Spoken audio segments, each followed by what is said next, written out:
Cara, no último vídeo que eu fiz sobre trabalho, eu falei pra vocês o que é ser um expatriado e quais os benefícios que um expatriado pode chegar a ter. Mas hoje, por outro lado, eu vou falar pra vocês o que ninguém conta sobre trabalhar fora do Brasil, ou seja, as partes mais negativas ou então as partes não tão boas assim. É um tema que ninguém fala porque a gente só gosta de falar as coisas boas, né? Ninguém quer admitir que tá passando perrengue fora do Brasil. E às vezes não é nem pra manter as aparências, mas simplesmente a gente não quer passar os poucos dias que a gente tem no Brasil com a nossa família, normalmente é Natal, datas especiais, pra falar sobre os nossos problemas, pra falar sobre as nossas frustrações. A gente só quer aproveitar o tempo que a gente tem com a nossa família. Nesse vídeo eu vou falar sobre as coisas que não são tão legais assim, não tão boas assim, sobre trabalhar no exterior, mas eu quero deixar claro que eu amei a oportunidade de trabalhar no exterior. Já faz 3 anos que eu tive a primeira experiência fora do Brasil de trabalho e eu realmente achei muito bom. É muito legal você conhecer outros países, conhecer outros profissionais, outras formas de trabalhar. É muito bom pra nossa carreira, pra nossa vida, e eu não quero de forma alguma desencorajar as pessoas de seguirem esse objetivo, sabe?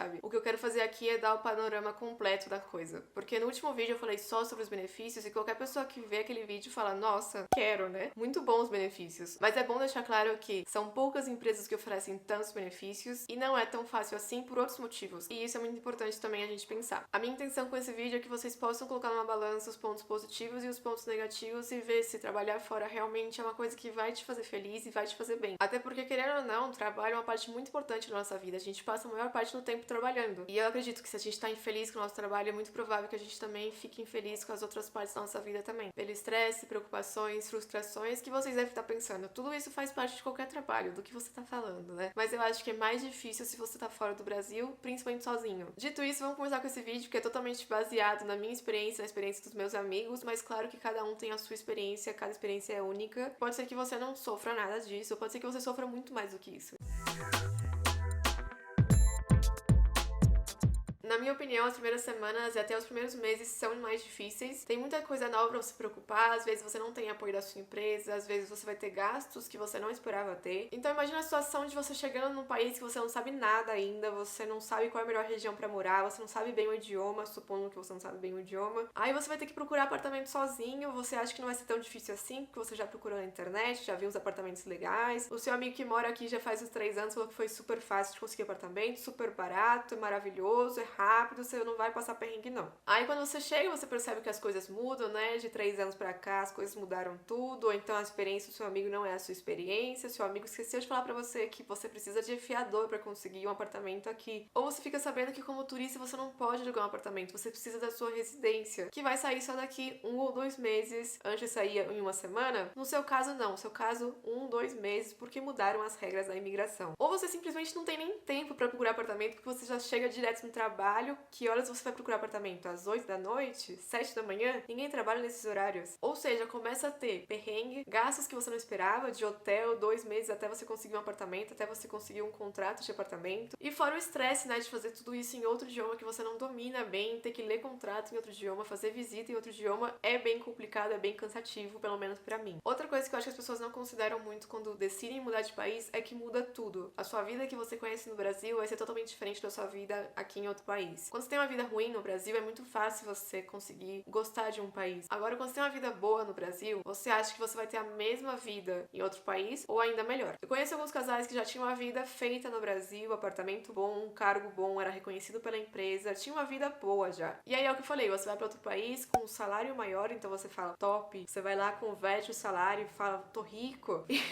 E depois percebe que lá nesse país o apartamento é muito mais caro, ou seja, você não vai poder morar no apartamento top. Aí muitas vezes essas pessoas são obrigadas a morar em regiões longe do trabalho, ou então ter até que dividir apartamento com outras pessoas. Imagina você, casal que já tem intimidade, já tem o seu apartamento faz 3 anos juntos, e aí do nada você vai para outro lugar e tem que morar com outras pessoas. Eu não tenho nada contra morar com as pessoas, eu sei que é muito comum em outros países você morar com outras pessoas para dividir gastos, mas quando você vai dividir apartamento com pessoas de outra cultura é um pouco difícil, principalmente se você nunca fez isso antes. E eu acho que o choque é ainda maior se as pessoas são do interior, porque você tá acostumado com aluguéis mais baratos, você tá acostumado a não pegar trânsito para chegar nos lugares, fazer as coisas de carro, para quem tem carro. A sua realidade muda muito e você pode sofrer no começo. Nada que você não possa se acostumar depois, mas no começo sim é difícil. Outra coisa que acontece também no começo e dura por meses é você ter que reaprender a fazer as coisas mais simples, como dirigir, por exemplo. As regras de trânsito mudam em cada país. Outros exemplos, pagar a conta, usar os serviços bancários, usar os aplicativos novos, fazer uma transferência, você precisa de dados novos, dados diferentes do Brasil. Uma coisa que você antes podia resolver pelo telefone, pela internet, pelo aplicativo, talvez agora você tem que resolver pessoalmente. São coisas assim que são simples, mas que sim, dá trabalho você descobrir tudo no começo. Até cumprimentar, dar oi, tchau pra alguém é diferente em cada país. A gente tem que reaprender como faz. Tudo que eu tô falando pode parecer pequeno ou besteira, mas sim pesa bastante. Principalmente porque é tudo ao mesmo tempo. Você pode ter estudado o idioma 1000 anos, você pode até ter morado em outro país que fala o idioma e agora você se considera fluente, mas quando você chega em outro país que não é o mesmo que você morou antes, você não entende as coisas. Não é tão fácil assim entender as coisas. As expressões são diferentes, as pessoas falam de maneira diferente. Eu, quando cheguei no México, já sabia espanhol, já tinha aprendido espanhol na Espanha, fiz faculdade lá 1 ano, mas quando eu cheguei aqui, muitas vezes eu ficava perdida. Perdida nas piadas, quando eles falavam muitas coisas entre eles, muito rápido, com expressões que eu não conhecia. As expressões eram muito diferentes e eu realmente, às vezes, ficava totalmente perdida. E imagina se eu não soubesse o idioma, que difícil que ia ser. Eu acho que ia ser muito frustrante no começo, ia ser mais difícil ainda não saber o idioma. E fora que o vocabulário que você usa no trabalho é totalmente diferente do vocabulário que você aprende pra se comunicar com as pessoas na rua ou pra fazer algumas coisas na faculdade. O que eu consigo pensar agora é que eu tenho que aprender a falar arquivo, baixar o arquivo, planilha de Excel, a página do Excel, fora outras coisas que você tem que se acostumar, como por exemplo colocar vírgula no milhão ou ponto no decimal, falar pés em vez de metros, falar milhas em vez de quilômetros. Essas coisas são muito diferentes e a gente tem que se acostumar. No começo também, sabe? Eu falo, não, você falou espanhol, meu Deus do céu! Eu falo, tua cabeça. A sua cabeça explode, de verdade, com tanta coisa nova que tem pra você se acostumar. Outra coisa que eu acho difícil, fazer amigos. Cara, você pode ser a pessoa mais extrovertida do mundo, mas se você não tiver um contexto, assim, pessoas pra você conhecer, se você não fala bem o idioma, você vai penar um pouco pra fazer amigos, pelo menos no começo. E mais uma vez é quando o intercâmbio é diferente do trabalho em outro país. Porque quando você tá em intercâmbio, é fácil você fazer amigos. Tem vários encontros de intercambista, tá todo mundo na mesma vibe. Até eu, que sou mais tímida, que sou mais reservada, consegui fazer amigos muito fácil na Espanha. Agora no trabalho, você vai ter contato com essas pessoas do seu trabalho, que muitas vezes não estão na mesma vibe que você, já tem família, filho, não quer desbravar o país igual você quer, não vai sair marcando rolezinho com você, viagem com você, te convidar pra 1000 coisas, sabe? É muito diferente intercâmbio de universidade pra trabalho, isso que eu consigo perceber com as 2 experiências que eu tive. E isso complica mais se você tá num país que as pessoas demoram bastante pra te considerar como amigo, que você não é amigo assim do nada, igual brasileiro, igual mexicano até às vezes também alguns, né? Mas os brasileiros são muito assim, do nada já te convida, sente dó de você às vezes porque você tá sozinho. Nenhum brasileiro eu acho que deixaria um gringo passar o Natal sozinho. Tem muitos países que as pessoas não são tão abertas assim e elas não têm essa obrigação de te convidar pra nada. As pessoas simplesmente não se importam se você vai passar sozinho ou não, ou seja, é sua vida, eu tenho minha família, meu espaço pessoal que tem que ser respeitado, sabe? É esse um pouco a vibe de outros lugares às vezes. E quem não gosta de fazer nada sozinho, por exemplo, ir num restaurante, viajar, ir no museu, qualquer coisa, vai passar um bom tempo sem fazer nada no começo. E isso vai dificultar um pouco a sua adaptação no país. Essa questão de amigos vai de sorte, vai de país, vai de pessoa. Cada pessoa tem a sua experiência. Tem gente que sofreu bastante pra ter amigos, tem gente que conseguiu amigos em 1 semana. Isso depende bastante. Mas, no geral, o que eu vejo pelas pessoas expatriadas na minha empresa, normalmente, ou é só amiga das pessoas expatriadas, ou passou muito tempo sozinho no começo até acostumar, até fazer amigos. Outro ponto que valia a pena falar aqui nesse vídeo é sobre a cultura, sobre o choque cultural. Às vezes a gente acha que não vai sofrer choque cultural, porque o país é muito parecido com o Brasil, o clima, as pessoas e tal, as pessoas são tão abertas quanto no Brasil. Mas, cara, pode ser parecido ao Brasil, mas não é o Brasil. E o choque cultural vem. Às vezes você acha que não vai sentir falta do Brasil, que você tá indo pro país de primeiro mundo, você tá indo pra Austrália, sonho da sua vida, mas mesmo assim, te falo, gente, a probabilidade de você sentir falta de pelo menos uma coisa no Brasil, pode ser comida, pode ser qualquer coisa, é um pouco alta, hein? Mesmo que você não admita, mesmo que você fale que odeia o Brasil e você prefere 1000 vezes e não volta mais pra lá, que você não é brasileiro mais. No começo, tudo é novidade, tudo é interessante, tudo é legal, você fica lá apaixonado por tudo, pelo país. Você começa a ver as diferenças e fala, ai que legal, diferente isso do Brasil. Brasil. Mas depois de um tempo é muito comum que essas mesmas diferenças sejam motivos de impaciência, irritação, frustração por parte dos estrangeiros. Isso porque você não entende direito a cultura das pessoas, você não entende por que eles fazem essa coisa de uma forma e não de outra. Você ainda não se acostumou completamente com o idioma, você não se acostumou completamente com a cultura, não tem muitos amigos ainda, não se sente parte do lugar, se sente um outsider o tempo todo, e muita gente volta pro país de origem por causa disso, porque essa fase não é fácil. Vamos contar quantas vezes eu falo não é fácil, é difícil, é diferente nesse vídeo? Eu acho que vai ser 1000 vezes, né? Mas depois de um tempo esse choque diminui, porque você já tá mais acostumado com o seu entorno, já se sente mais integrada, já começa a entender melhor a cultura, vê que a cultura tem coisas positivas e negativas, tem coisas que você adorou e falou, essa parte da cultura desse país que não é o meu, vai ser parte da minha cultura agora, da minha forma de ser. E você começa a se acostumar, e ter amigos, e se integrar, e se sentir melhor, mais confortável com o idioma e com tudo no país. E nesse momento é que você fala, tá, eu posso morar aqui, essa pode ser minha casa também. Mas até chegar nesse momento de glória, de estar se acostumando, de não sofrer tanto mais, de estar feliz até, é um processo e muita gente desiste no meio desse processo. Uma coisa que as pessoas sentem muita falta também, é normal as pessoas sentirem falta, é da comida.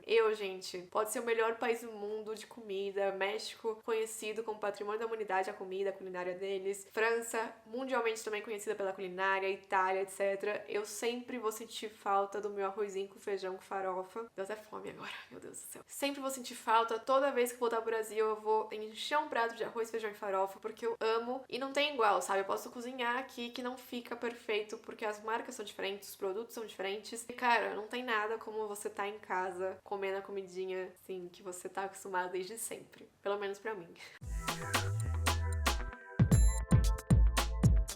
Outra dificuldade, xenofobia. Gente, xenofobia é uma coisa muito feia, mas muito comum em todos os países. A única coisa que muda de país em país é com quem a gente vai ter xenofobia, com qual nacionalidade. Inclusive países que são considerados abertos a estrangeiros, que aceitam muito bem os estrangeiros e que não tem tanta xenofobia assim, você pode sofrer xenofobia. Já tem um vídeo aqui no canal falando sobre xenofobia, então não vou falar muito sobre esse assunto, mas eu vou colocar o link aqui em cima pra vocês. Já tá acabando as coisas ruins, tá, gente? Só faltam mais 2 pra eu falar. Outra coisa é sentimento de não pertencer. Isso não é tão ruim assim, não são todos os momentos que você vai sentir isso, mas sim pode ser que aconteça. Muitas vezes quando você não entende uma piada, ou então quando você não conhece alguém famoso que todo mundo que nasceu nesse país conhece, só você não, ou então um programa que fez história e você nunca ouviu falar, são essas situações que você fala, putz, eu posso ficar aqui quanto tempo for e eu ainda não sou daqui. Em festa, por exemplo, toca aquela música como se fosse Evidências aqui no México e você fica como, gente, que música é essa? Eu não conheço. Perdido lá e todo mundo curtindo bastante. Nesse momento você se sente deslocado. Ou ao contrário, quando toca uma música brasileira do nada e você só queria um BR pra você abraçar e ficar felizão lá e curtindo, e as pessoas olham pra sua cara tipo, nossa, por que você tá curtindo essa música? Ou então simplesmente vão lá e trocam a música porque ninguém tá curtindo, só você. São nesses momentos que a gente percebe que a gente não faz parte dessa cultura, que a gente não faz parte desse país. É um sentimento estranho de você se sentir deslocado, se sentir perdido mesmo. Às vezes cansa não ter uma pessoa que entenda a sua cultura, que entenda as suas piadas. Com o passar do tempo é muito normal que a gente se sinta mais identificada e mais confortável com essa cultura nova, mas eu acho que eu nunca vou me sentir 100% identificada, 100% confortável como eu me sinto com a cultura brasileira. Toda vez que eu chego no Brasil, eu me sinto em casa de verdade, eu sinto que eu faço parte de uma coisa de verdade. E eu acho que esse sentimento eu nunca vou sentir em nenhum outro lugar do mundo. Claro que tem gente que se sente diferente, tem gente que se sente mais identificado com outro país, mas eu, pelo menos, esse sentimento de não pertencer, carrego até agora. Eu posso me sentir em casa, eu posso me sentir bem, eu posso me sentir feliz nesse outro país, mas não é meu país, não é a minha nação. E por fim, mas não menos importante, é estar longe da família. Cara, se você não tem uma boa relação com a sua família, vai pra qualquer outro lugar do mundo, mas se você tem uma boa relação com a sua família, se você ama a sua família, ai, sério, eu pretendo morar no Brasil nos próximos anos, não sei quando ainda, mas eu pretendo morar o resto da minha vida, como eu sempre falo, em Caçapava ou Ubatuba. Eu quero estar perto da minha família. É muito difícil não ver os pais, os irmãos, os tios, os sobrinhos. Eu não tenho sobrinho, mas tudo bem. Os avós, enfim, a família toda, porque a gente no Brasil, todo mundo é família, né? Pode até ser o primo do 5º grado, sim, temos parentesco, sim, temos carinho, sim, temos amor. É difícil perder momentos com essas pessoas, é difícil voltar pro Brasil e ver que a sua prima, que antes era um bebê, tá lá andando, falando, e você nem viu nada disso, você perdeu tudo isso. Acho difícil, acho complicado e não sei, é difícil estar longe da família. Mesmo sendo uma pessoa independente, como eu sou, eu queria muitas vezes que o Brasil e o México fossem mais perto. Enfim, eu pretendo daqui uns anos com certeza morar no Brasil pra estar perto da minha família. Sim, é verdade que você vai conhecer lugares incríveis, pessoas incríveis que talvez você não conheceria no país que você tava. Você vai construir uma nova família, uma nova vida. Isso tudo é muito legal, muito positivo também. Pode ser que melhore a sua conta bancária, pode ser que melhore a sua qualidade de vida, que muitas vezes as pessoas confundem apenas com o poder de compra, que sim faz parte da qualidade de vida, mas não é só isso. Mas por outro lado, você também tem que entender, quando você escolhe ir pra fora, você vai perder momentos únicos com sua família, com as pessoas que realmente importam. Pra concluir esse vídeo, eu vou citar uma frase, quase um poema de um autor desconhecido, que eu acho que define muito bem o que eu sinto ao morar fora do Brasil. Vou até aproximar aqui. Morar no Brasil é uma merda, mas é bom. Morar no exterior é bom, mas é uma merda. Gente, eu acho que a vida é muito isso. Tem pontos positivos e negativos sobre trabalhar, morar fora do Brasil. Também, viver no Brasil tem seus pontos positivos, tem seus pontos negativos. A gente só tem que ver o que vale a pena pra gente, o que importa pra gente. Eu espero que vocês tenham gostado desse vídeo. Desculpa a brincadeira no final sobre falar de merda. Segue a gente nas redes sociais, Mila Faria, Bruna P. Faria, ManchaBR. Se inscreve no canal, ativa o sininho pra vocês receberem as notificações dos próximos vídeos. E como vocês sabem, agora vocês podem ser membros do canal. Tem 2 planos diferentes pra vocês escolherem e terem acesso a conteúdos exclusivos e mais contato com a gente. Fico por aqui então, um beijo pra vocês. Tchau, tchau.